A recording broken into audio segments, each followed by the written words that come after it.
Di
dalam nama Allah Bapa dan nama anaknya Tuhan Yesus Kristus dan nama Roh Kudus yang menciptakan langit dan bumi, kasih karunia dan damai sejahtera menyertai kita sekalian.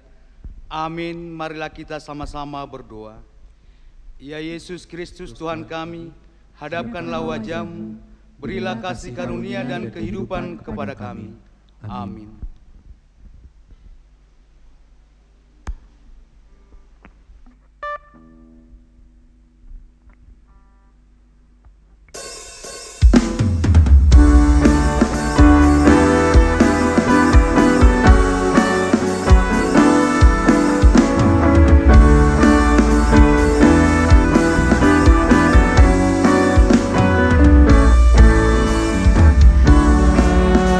Hari ini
mengucap syukur dengan sukacita kepada Bapa yang melayakkan kamu untuk mendapat bagian dalam apa yang ditentukan untuk orang-orang kudus dalam kerajaan terang.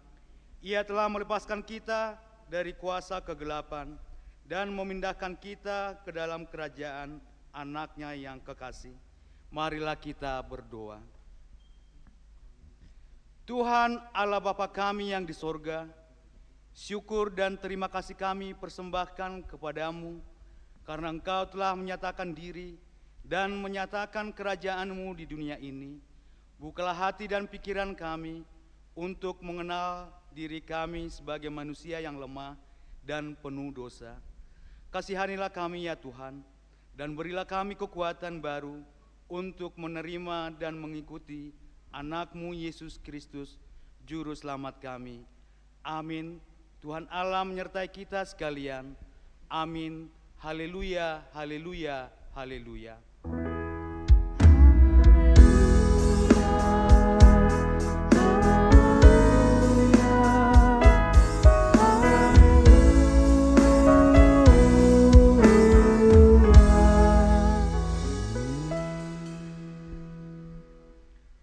Marilah kita mendengarkan dasar tita Tuhan, yaitu tita pertama sampai tita yang ke-10. Tita pertama, Akulah Tuhan Allahmu, seru Tuhan kita, tidak boleh ada Allah lain kecuali Aku. Tita kedua, jangan perbuat bagimu patung yang menyerupai apapun, yang ada di langit, atau yang ada di bumi, atau yang ada di dalam air untuk disembah, atau bertakwa kepadanya. Tita ketiga, jangan menyebut nama Tuhan Allahmu dengan sembarangan, karena Allah akan menghukum orang-orang yang menyalahgunakan namanya. Tita keempat, ingat dan sucikanlah hari yang dikuduskan itu. Lakukanlah segala pekerjaanmu di dalam 6 hari, tetapi hari ke-7 ialah sabat bagi Tuhan Allahmu. Engkau tidak boleh bekerja pada hari itu, juga anakmu laki-laki atau perempuan, ternakmu atau orang lain yang berada di tempat kediamanmu. Sebab Allah menciptakan langit dan bumi dan segala isinya di dalam 6 hari. Kemudian ia beristirahat pada hari yang ke-7. Itulah sebabnya Allah memberkati hari itu dan menguduskannya. Tita kelima, hormatilah bapa dan ibumu agar engkau berbahagia dan lanjut umurmu di bumi yang diberikan Allah kepadamu. Tita keenam, jangan engkau membunuh. Tita ketujuh, jangan engkau berzina.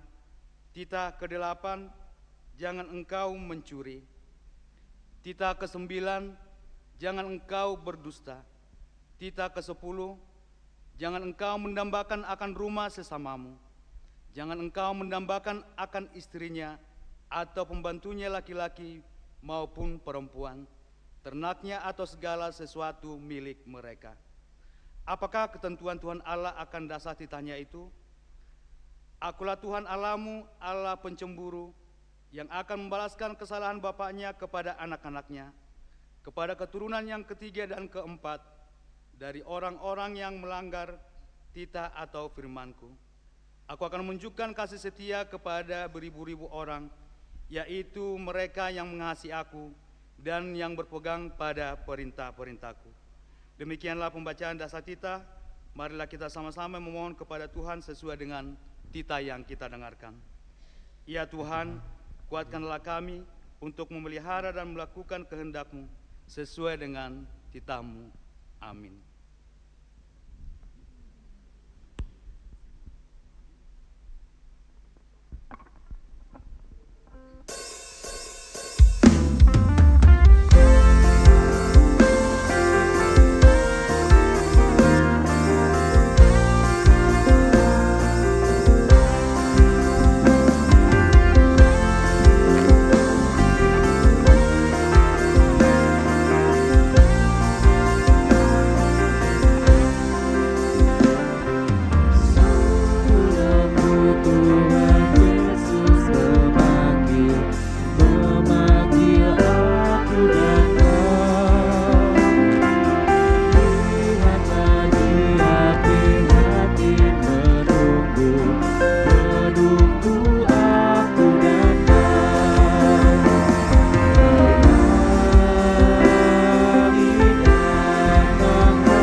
pemanggil, Kau yang sesat marilah.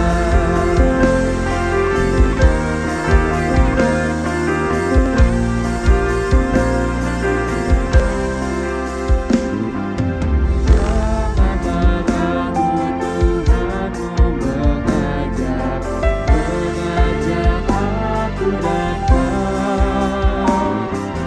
Janganlah enggan berterima kasih-Nya terhadap aku dan kau.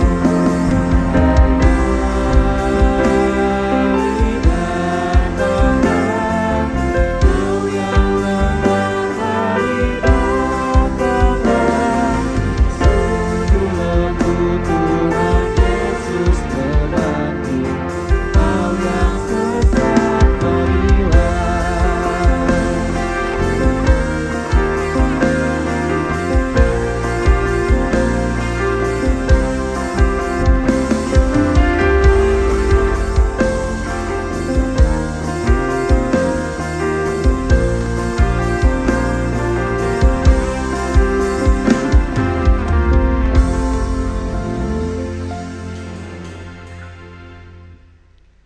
Dengan kerendahan hati, marilah kita datang ke hadapan Tuhan untuk mengaku dosa-dosa kita dan memohon pengampunannya. Kita berdoa. Ya Tuhan Allah, Bapa kami yang di sorga, Allah yang maha pengasih dan yang kekal sampai selama-lamanya. Dengan kerendahan hati saat ini kami datang menyerahkan roh dan jiwa kami yang penuh dosa ini kepadamu. Kami sering menyimpang dari kebenaran firman-Mu, di mana kami selalu mengedepankan rencana kami sendiri dalam hidup kami dan di tengah-tengah jemaat-Mu. Saat ini kami menyesal di saat kami mengingat perbuatan kami pada masa-masa lampau.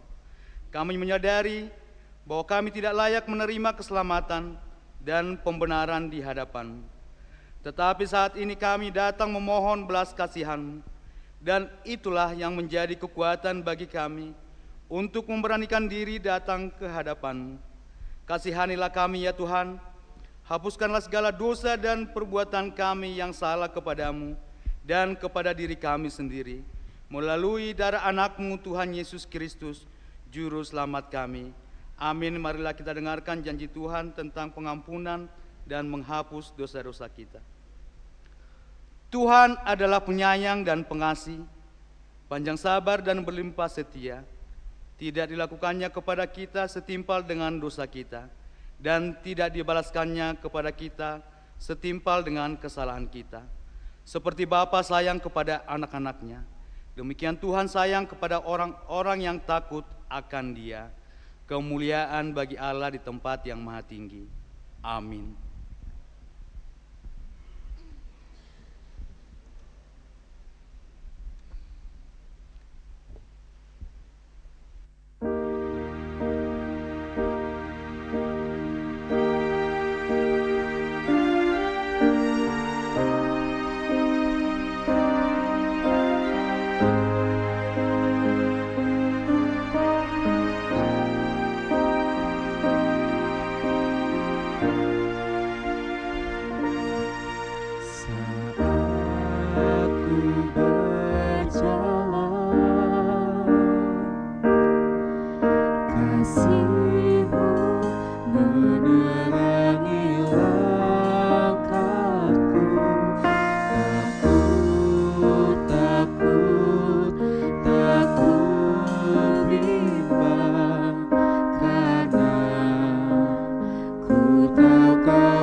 Firman Tuhan yang menjadi epistel bagi kita pada minggu sore hari ini, yaitu yang tertulis di Markus 1, dimulai dari ayat 40 sampai ayatnya yang ke-45.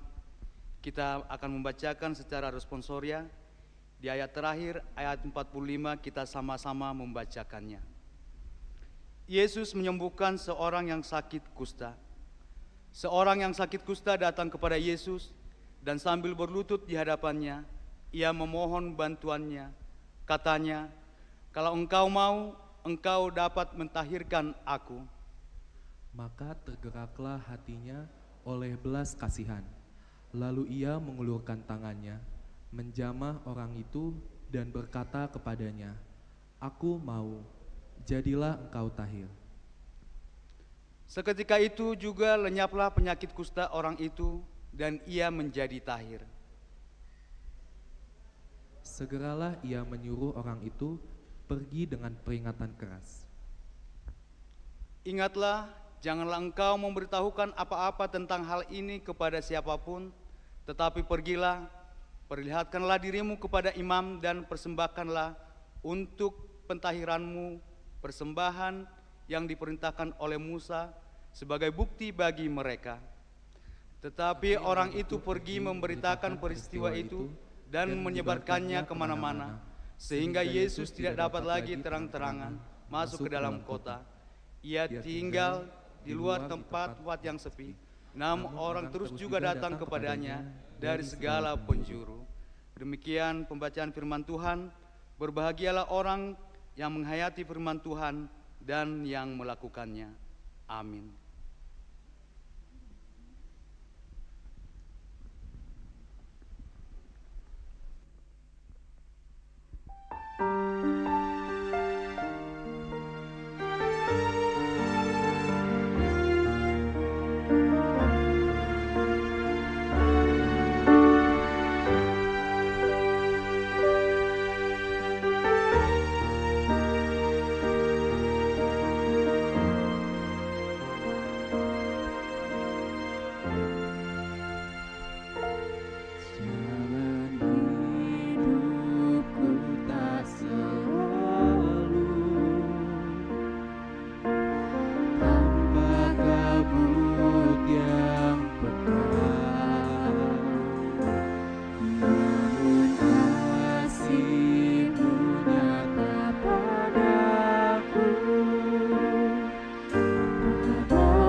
Marilah kita mengaku iman kita di hadapan Tuhan dengan mengucapkan pengakuan iman rasuli. Aku percaya kepada Allah, Bapa yang Maha Kuasa, yang menciptakan semesta alam dan isinya. Aku percaya kepada Yesus Kristus, Anak Allah yang tunggal Tuhan kita, yang dikandung daripada Roh Kudus, lahir dari gadis perawan Maria, yang menderita di bawah pemerintahan Pontius Pilatus, disalibkan, mati dan dikuburkan, turun ke dalam kerajaan maut. Pada hari yang ketiga, bangkit pula dari antara orang mati, naik ke surga, duduk sebelah kanan Allah Bapa yang Maha Kuasa, dan akan turun dari surga untuk menghakimi orang yang hidup dan mati. Aku percaya kepada Roh Kudus, satu gereja Kristen yang kudus, persekutuan orang-orang kudus, pengampunan dosa, kebangkitan daging, dan kehidupan yang kekal. Amin.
Damai sejahtera Allah Bapa yang Maha Kuasa, yang melampaui akal dan pikiran manusia, kiranya menguasai hati dan pikiranmu dalam Kristus Yesus Tuhan dan Juru Selamat kita yang hidup.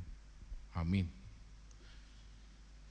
Saudara-saudari yang terkasih dalam nama Tuhan Yesus Kristus, firman Tuhan buat kita pada minggu sore ini diambil dari Mazmur 62 di ayat 6 sampai dengan ayat 13. Mazmur pasal 62 di ayat 6 sampai dengan ayat 13. Demikian firman Tuhan. Hanya pada Allah saja kiranya aku tenang, sebab daripadanya lah harapanku. Hanya Dialah gunung batuku dan keselamatanku, kota bentengku, aku tidak akan goyah. Pada Allah ada keselamatanku dan kemuliaanku, gunung batu kekuatanku, tempat perlindunganku ialah Allah.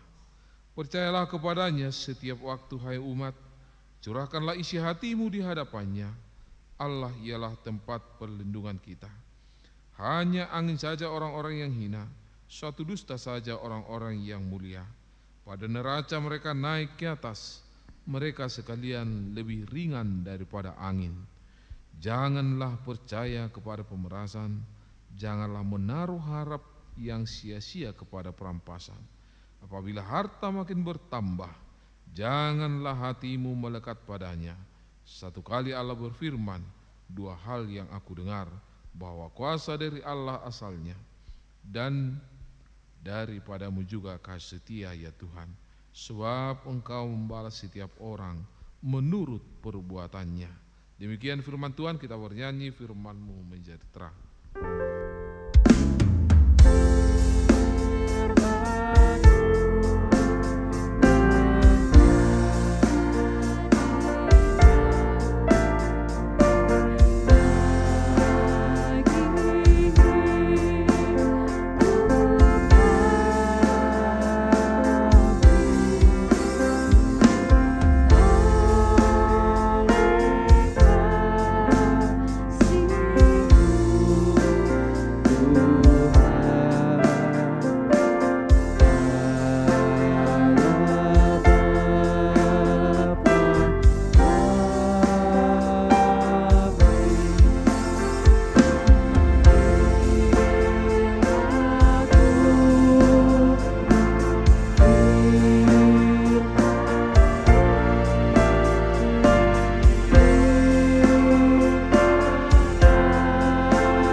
Shalom.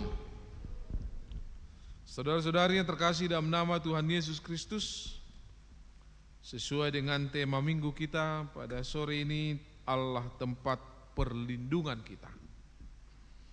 Dipastikan Bapak Ibu, saudara-saudari, bahwa setiap manusia mencari kenyamanan dan ketenangan dalam hidupnya. Ketika orang belajar untuk mencari sebuah cita-cita yang dia cita-citakan dan juga mencari pekerjaannya, semuanya dia lakukan itu untuk mencari ketenangan dan kenyamanan. Selama manusia ada di dunia ini, mencari kenyamanan dan ketenangan menjadi tujuan semua orang. Tidak ada orang yang tidak mau mencari kenyamanan dan ketenangan. Semua orang mencari itu. Tetapi ada berbagai macam cara yang dipakai oleh manusia untuk mencari kenyamanan dan ketenangan itu. Tentu berbagai macam cara itu ada yang berkenan kepada Tuhan, ada yang tidak berkenan kepada Tuhan.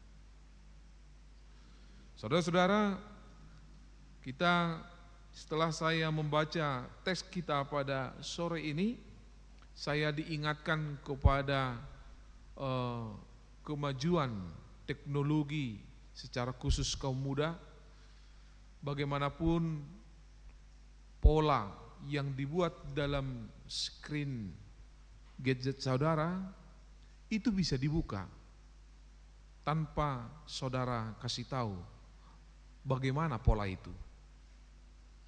Ketika orang membuat password di laptop atau di komputernya, itu juga bisa dibuka. Sangat luar biasa. Padahal itu sudah dibangun, dirancang dengan kenyamanan yang luar biasa, tetapi itu juga bisa dibuka. Hackers sekarang menunjukkan kemajuan teknologi juga melibatkan kemajuan kejahatan. Jadi dalam teknologi itu tetap kedua hal itu berperan dalam kehidupan kita, yang baik dan yang jahat. Ketika teknologi itu dibangun semakin maju, ternyata demikian juga kejahatan itu dalam teknologinya semakin maju. Oleh karena itu, data-data yang sangat dirahasiakan bisa diretas. Data-data negara bisa dibuka lewat kepandaian teknologi ini. Berbagai macam kepandaian yang telah dibangun teknologi sekarang. Ketika zaman dulu, ketika sebuah kampung itu dibangun kenyamanannya dengan membangun tembok dari tanah, yang dalam bahasa Batak itu disebut parik, ya, tembok dari tanah, parik. Itu untuk membangun kenyamanan di kampung itu. Satu kampung itu dibangun dengan benteng dari tanah itu. Tanah itu ditanami dengan bambu lagi untuk menghalau musuh, menahan terpaan angin, membuat kampung itu nyaman, hangat. Makanya ditanami oleh bambu. Tetapi tetap juga bisa masuk orang untuk mencuri, untuk merampok ke dalam. Meskipun dibuat hanya satu gerbangnya untuk masuk, tetap juga ada yang kecolongan, ada pencuri yang masuk. Nah, setelah makin maju zaman, sekarang ketika rumah dibangun dengan bangunan yang sangat mewah dan kokoh, dengan bangunan yang menggunakan beton, disertai dengan CCTV, diperlengkapi lagi dengan satpam, tetap banyak juga yang kecolongan, kena maling, masuk maling, kena rampok. Jangankan itu, ATM saja yang dibangun pemerintah atau dibangun perusahaan-perusahaan swasta, dilengkapi dengan CCTV, dilengkapi dengan penerangan, ditempatkan di tempat-tempat umum dan ramai, tetap juga banyak ATM yang dibobol. Semua menggunakan teknologi, semua menggunakan kemajuan teknologi pada saat ini. Semakin maju zaman untuk membangun teknologi itu, semakin maju juga kejahatan manusia untuk membangun kenyamanan, untuk membobol kenyamanan, ketenangan dalam kehidupan kita.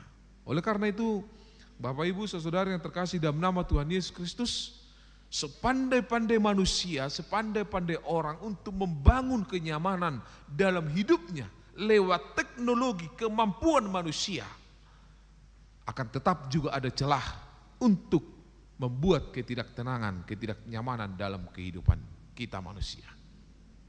Kalau kita berangkat ke negeri tirai bambu, negeri Cina, di sana ada tembok Cina yang dibangun pada tahun 220 sebelum Masehi, yang dibangun pada pemerintahan Kaisar Qin Shi Huang. Sebenarnya itu adalah lanjutan, yang dibangun dengan 300.000 orang selama 9 tahun dengan panjang 21.196 km. Itu dibangun untuk melindungi, benteng itu dibangun, tembok Cina itu dibangun untuk melindungi tanah Cina supaya tidak ada bangsa yang bisa menjajah, supaya tidak ada perampok, pencuri yang bisa masuk. Maka dibangunlah sebuah pintu yang dijaga ketat oleh penjaga yang kekaisaran ketika itu. Maka setiap orang harus detail, setiap orang yang masuk harus detail, apa tujuan, mau kemana, berapa lama, semua jelas.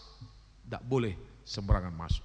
Sama dengan kalau kita bepergian ke luar negeri, di kantor imigrasi baik di udara, di airport maupun di pelabuhan maupun entah di mana itu perbatasan-perbatasan, maka imigrasi itu, tenaga-tenaga imigrasi itu atau yang menjaga perbatasan itu akan mengecek berapa lama, bagaimana, siapa yang tuju di sana, apa tujuannya, bagaimana tiket pulang, ada enggak. Semua detail itu. Tidak boleh membawa ini, tidak boleh bawa ini, enggak bisa membawa ini. Semua diatur detail di kantor imigrasi. Tidak boleh sembarangan. Tetapi itu pun banyak juga yang kecolongan. Itu pun banyak yang kebobolan, Bapak Ibu. Apalagi pada saat tembok Cina itu dibangun, hal yang sama juga. Sejarah mencatat pernah terjadi kecolongan penjaga yang begitu ketat di pintu tembok Cina itu. Pernah terjadi, dicatat kebobolan, ada 2 orang yang masuk ke dalam tanah Cina itu dengan tujuan untuk tujuan yang baik. Tetapi ketika pulang mereka membawa souvenir berupa bambu Cina. Ternyata di dalam bambu itu disimpan atau diseludupkan yaitu telur ulat sutra, yang mana pada saat itu tidak diperbolehkan itu keluar dari negeri Cina, karena itu adalah salah satu modal ekonomi mereka. Karena ternyata dulu sutra itu tidak tahu orang bahwa sutra itu berasal dari sarang telur ulat sutra, nggak tahu orang. Karena begitu cantiknya dan halusnya sutra itu. Dan sutra itu hanya diperuntukkan bagi orang-orang kaya, kaum bangsawan dan raja-raja. Makanya sangat mahal. Maka itu harus dibeli jauh ke tirai bambu itu. Harus dijemput, dibeli ke Cina. Maka mereka membuat harga sesuka mereka. Tetapi ketika 2 orang ini keluar dari Cina membawa telur ulat sutra itu, pada saat itu dibawa kepada kekaisaran Bizantium. Ternyata di sana dikembangbiakkan hingga beredar ke seluruh dunia, bahkan sampai ke Indonesia. Dan terakhir, sutra turun harganya. Dan itu dicatat bahwa meskipun dengan 1 gerbang dengan penjagaan yang begitu ketat, tetap juga kebobolan, Bapak Ibu. Tidak ada yang safety. Apa yang ingin Amang sampaikan kepada kita pada saat ini, bahwa apapun di dunia ini yang mungkin kita anggap bisa menjaga kita, memberikan kenyamanan dan ketenangan, itu tidak akan pernah menjamin 100% dalam kehidupan kita. Itu tidak akan pernah bisa menjamin kenyamanan dan ketenangan dalam kehidupan kita. Pasti ada celah, pasti ada cara si iblis untuk membuat ketidaknyamanan, ketidaktenangan dalam kehidupan kita. Tetapi kita mau belajar dari firman Tuhan lewat apa yang disampaikan oleh Daud pada saat ini. Dia mengakukan dalam pasal 6-8 itu pengakuan iman Daud atas pengalamannya perlindungan Tuhan dalam hidupnya. Coba bayangkan, saudara-saudara, ketika seorang raja memusuhi Daud, ketika Tuhan melindungi dia, maka sehelai rambut pun tidak bisa jatuh dari rambut Daud oleh tentara Saul dan juga Saul sendiri. Meskipun beribu-ribu tentara Saul mengejarnya untuk membunuh Daud, tetapi ketika Tuhan menjaga dia, tidak bisa disentuh. Malah sebaliknya, ketika di sebuah tempat persinggahan, ternyata Saul bisa masuk ke tempat Raja Saul dan memotong ujung jubah Saul.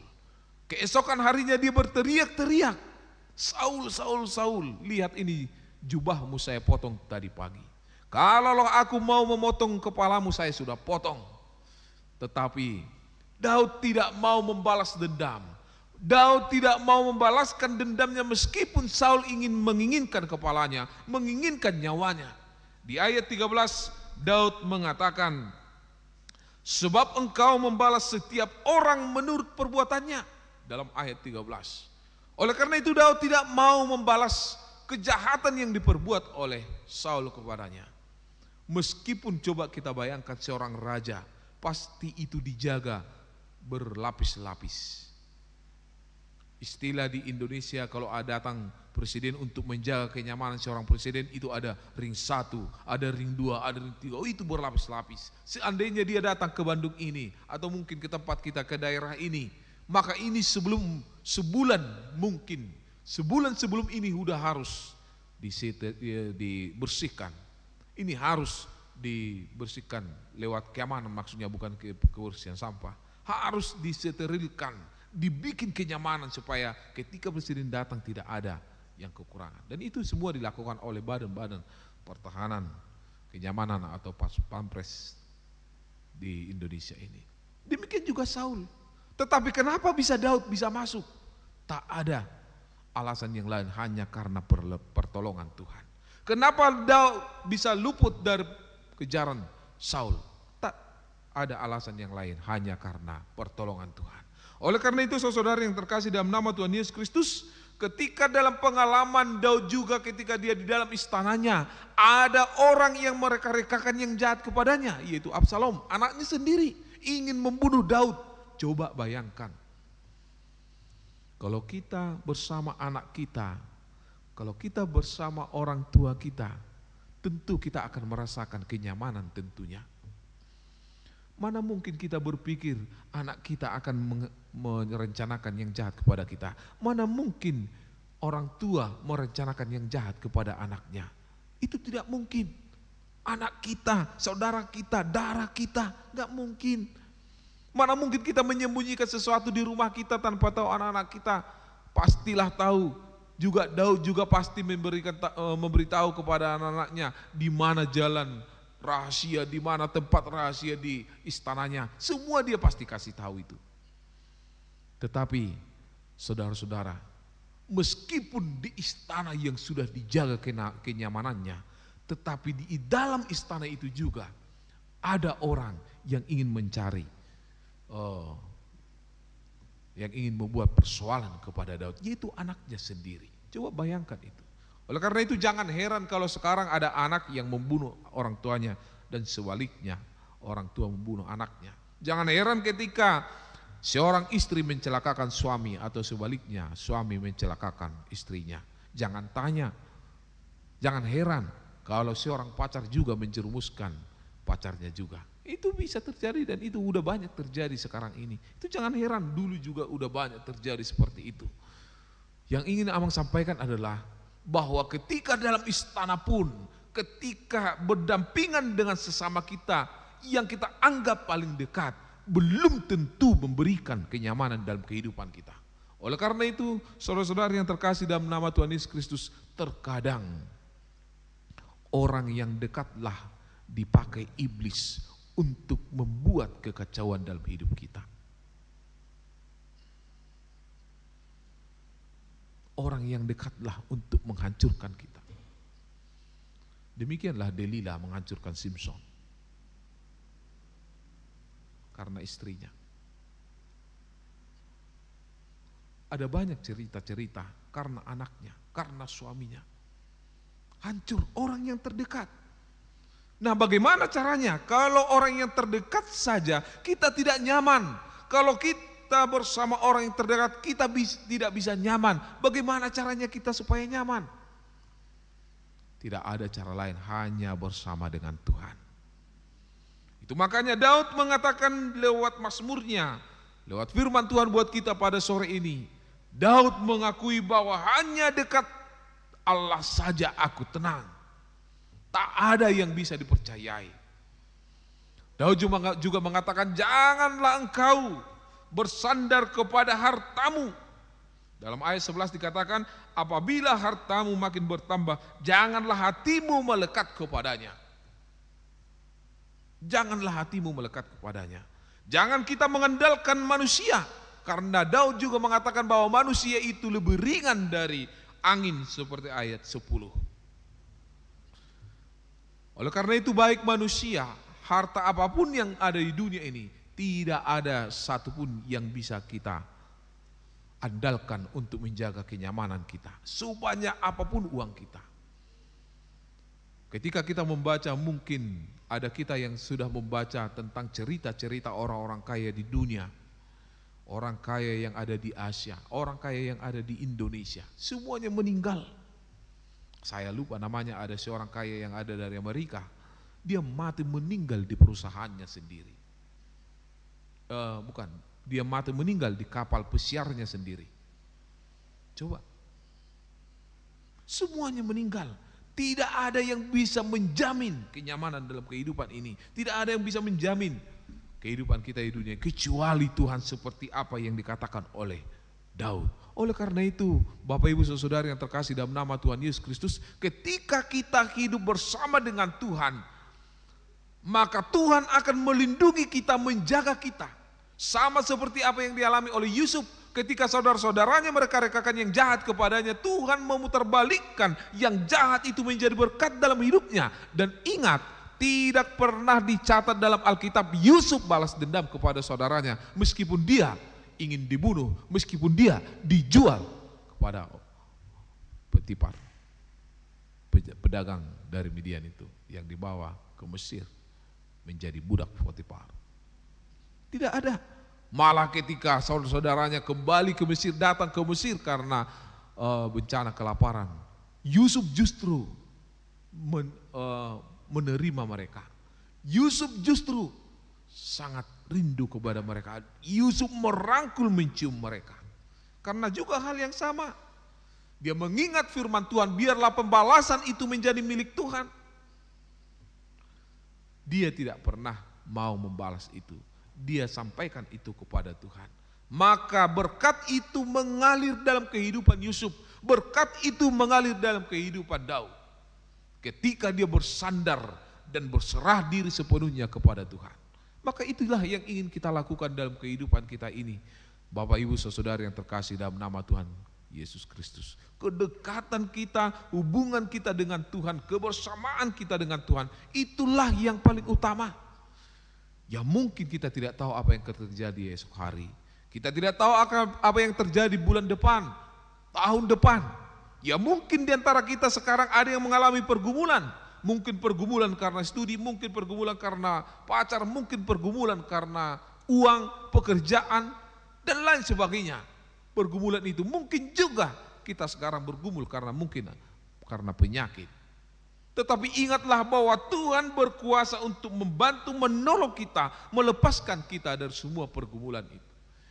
Makanya Paulus menyampaikan kepada jemaat yang ada di Filipi, dalam Filipi 4 ayat 13, segala perkara dapat kutanggung di dalam Dia yang memberikan kekuatan kepadaku. Segala perkara, kata Paulus. Paulus dicerca, Paulus dipenjarakan, Paulus dihina, Paulus dikejar-kejar, ingin dibunuh, tetapi semuanya dia bisa lewati itu karena pertolongan Tuhan. Pergumulan-pergumulan yang ada di hadapan kita, pergumulan-pergumulan yang mungkin membebani kehidupan kita, membuat kita lambat untuk melangkah, membuat kita lambat untuk mengejar cita-cita kita, atau untuk mempersiapkan masa depan kita. Jangan pernah takut, jangan putus asa, karena kita memiliki Allah yang luar biasa, yaitu Yesus yang Maha Kuasa. Oleh karena itu saudara yang terkasih dalam nama Tuhan Yesus Kristus, biarlah kita menjadi Daud-Daud yang baru dalam kehidupan kita, yang tidak takut akan tantangan dan rintangan, yang tidak lari dari segala persoalan, tetapi kita bersama dengan Tuhan melangkah untuk mengarungi gelombang persoalan itu, untuk melewati segala rintangan-rintangan pergumulan dalam kehidupan kita. Dan ingatlah, ketika kita bersama dengan Tuhan, dijamin bahwa kita akan memiliki kemenangan bersama Dia yang Maha Kuasa, Yesus Kristus Tuhan kita. Amin. Kita bernyanyi, firman-Mu berkatilah.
Bapa di surga, kami bersyukur Tuhan Engkau telah mengingatkan kami bahwa Engkau adalah Allah gunung batu kami.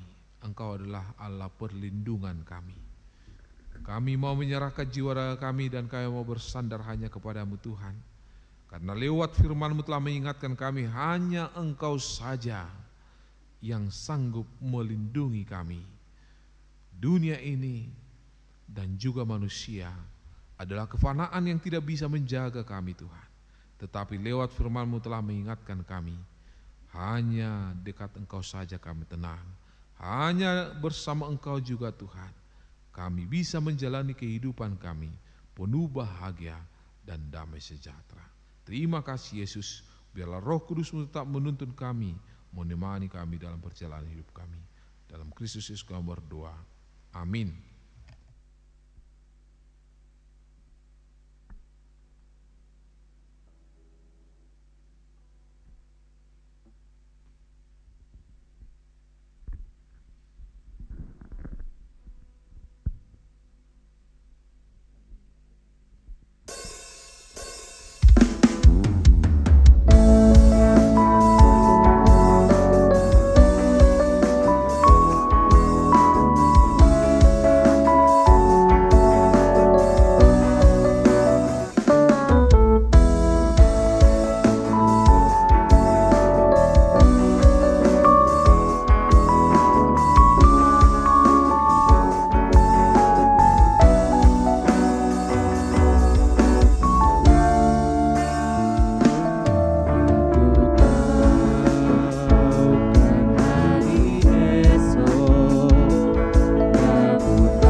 Mari kita berdoa. Allah Bapa yang bertata dalam kerajaan sorga, Allah yang maha pengasih dan penyayang, pencipta langit, bumi dan segala isinya, segala puji dan syukur kami persembahkan bagimu Bapa, sebab kami sangat merasakan kasih dan anugerah-Mu Bapa. Hingga saat ini kami sampai di minggu ketiga di bulan Januari 2024 ini Tuhan. Dan Tuhan perkenankan kami beribadah di sore hari ini. Semua itu Tuhan karena kasih karunia kepada kami Bapa, bukan karena kuat dan gagah kami. Terima kasih Bapa yang baik. Kami telah melaksanakan ibadah kami melalui lagu pujian, doa, dan firman-Mu telah disampaikan hamba-Mu, Bapak Pendeta kami Rio Pendi Nababan MTH. Bapak, biarlah itu tertanam dalam hati kami, berbuah dalam kehidupan kami, melalui perbuatan kami sehari-hari dimanapun kami berada. Biar melalui perbuatan kami Tuhan, nama Tuhan dipermuliakan. Terima kasih Bapak yang baik. Kami juga berdoa untuk seluruh pelayan-Mu yang ambil bagian di sore hari ini. Tuhan, berkati setiap pelayanan yang kami lakukan. Tambah-tambahkan talenta yang daripada-Mu Bapa, agar semuanya itu kami gunakan untuk memuliakan nama Tuhan. Biarlah nama-Mu semakin besar Tuhan, karena segala pujian dan hormat dari seluruh umat-Mu. Kami juga berdoa Tuhan untuk seluruh jemaat-Mu yang hadir pada sore hari ini. Engkau berkati mereka Bapa, Engkau berkati juga keluarganya, Engkau berkati juga semuanya Bapa. Semuanya kehidupan kami topangkan dalam tangan-Mu. Engkau berkati seluruh jemaat-Mu dari anak-anak sampai yang lansia Bapa. Berikan kesehatan. Kami juga berdoa Tuhan, kami mohon pada-Mu Bapa. Tambah-tambahkan jiwa yang baru buat gereja-Mu ini Tuhan. Tuhan, setiap minggu banyak kursi yang kosong Bapa. Bapa, kami mohon Roh Kudus-Mu yang membuka hati seluruh jemaat-Mu agar mau beribadah, memuji muliakan nama Tuhan di setiap minggu yang telah ditentukan oleh gereja-Mu. Dan Engkau panggil Tuhan jiwa-jiwa yang baru untuk menjadi jemaat-Mu di gereja ini ya Bapa. Terima kasih Bapa yang baik, itu menjadi kerinduan kami Tuhan di 2024 ini. Terima kasih Bapa, kami juga berdoa untuk seluruh program gereja-Mu 1 minggu ke depan, yaitu sermon parhalado, pembinaan sekolah calon sintua, dan sermon guru sekolah minggu, dan penalahan Alkitab di lembaga-lembaga dan paduan suara. Tuhan, semuanya kami topangkan dalam tangan-Mu. Engkau yang memberikan hikmat kepada para pemimpin kami, pada pelayan-Mu yang ambil bagian dalam pelayanan ini Tuhan, dan seluruh jemaat-Mu yang ambil bagian, agar melalui program gereja-Mu ya Bapa, iman kami semakin bertumbuh dan kami semakin setia dan taat kepada-Mu Bapa.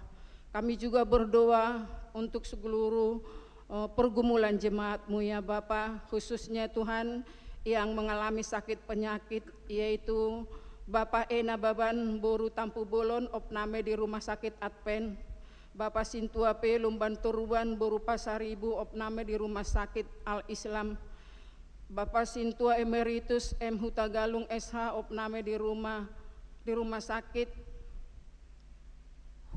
Humuna, Nyonya Silitonga Boru Marpaung dalam pemulihan, Bapak Jesinaga Boru Tasoi dalam pemulihan. Bapak, kami serahkan semuanya jemaat-Mu ini ke dalam tangan-Mu Bapak, karena Engkau Allah kami yang maha kuasa, tabib yang agung, tidak ada yang mustahil bagi-Mu Bapak. Bapak, kami mohon Bapak dengan segala kerendahan hati kami Bapak, angkatlah sakit penyakit yang ada dalam tubuh jemaat-Mu ini Bapa, gantikan seluruh organ tubuh yang rusak, sebab Engkau memilikinya di surga. Biarlah mereka sembuh sempurna dengan cara Tuhan yang ajaib itu. Terima kasih Bapa yang baik. Kami juga berdoa Tuhan untuk keluarga jemaat-Mu yang berduka saat ini. Engkau telah memanggil Bapa yang kami kasihi, Bapak El Sibagariang Boru Pandiangan, sekarang lagi ada di rumah duka Permaba. Bapak, kami mohon Engkau melawat mereka, berikan kekuatan dan penghiburan yang sejati kepada keluarga yang ditinggalkan. Terima kasih Bapa yang baik, Engkau Bapa Allah perlindungan kami. Kami tidak bisa berlindung kepada dunia ini karena dunia ini adalah sementara dan sia-sia. Karena itu Bapa, semuanya kehidupan kami topangkan dalam tangan-Mu. Bapa, kami juga berdoa untuk bangsa dan negara kami ini Bapa.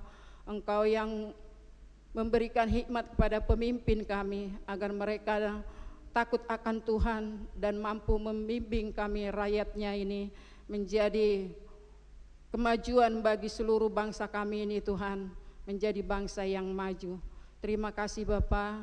Sebentar lagi kami akan kembali ke rumah kami masing-masing. Kami mohon padamu Bapa, jauhkan kami dari segala mara bahaya, antarkan kami sampai ke tujuan kami di dalam damai sejahtera yang dari Tuhan. Ampuni kami Bapa dari segala dosa dan salah kami, agar kami layak di hadapan-Mu. Hanya di dalam nama anak-Mu Tuhan Yesus Kristus kami berdoa dan mengucap syukur. Jadilah Tuhan sesuai dengan kehendak-Mu. Amin.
Kita berdoa. Bapa kami yang di surga, Engkaulah sumber segala berkat dalam hidup kami. Terima kasih atas berkat dan karunia yang Tuhan berikan kepada kami. Kami mempersembahkan hidup kami dan berkat yang kami terima daripada-Mu. Terimalah ini menjadi persembahan yang harum di hadapan-Mu. Berkatilah persembahan ini dan ajarlah kami mempergunakannya, menyatakan kerajaan-Mu di tengah-tengah gereja-Mu dan untuk dunia ini. Bukalah hati dan pikiran kami, agar senantiasa bersukacita untuk memberikan persembahan kudus demi kemuliaan nama-Mu. Amin. Marilah kita sama-sama ucapkan doa Bapa kami.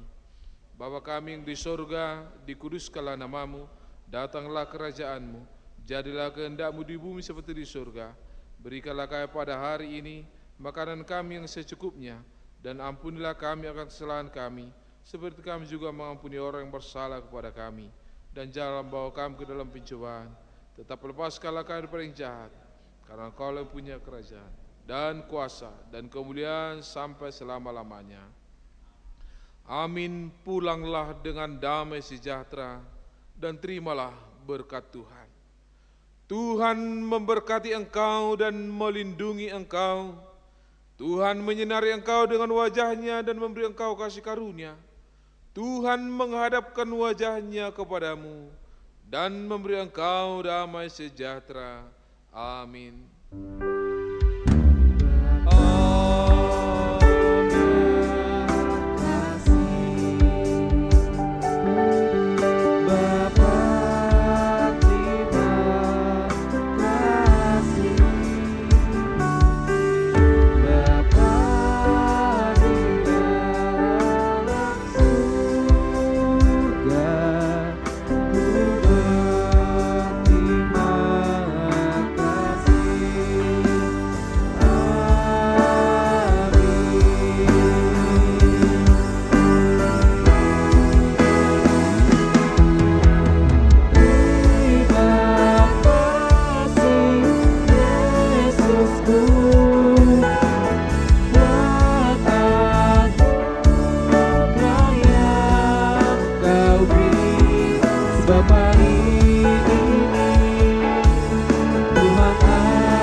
Shalom buat kita semuanya.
Segala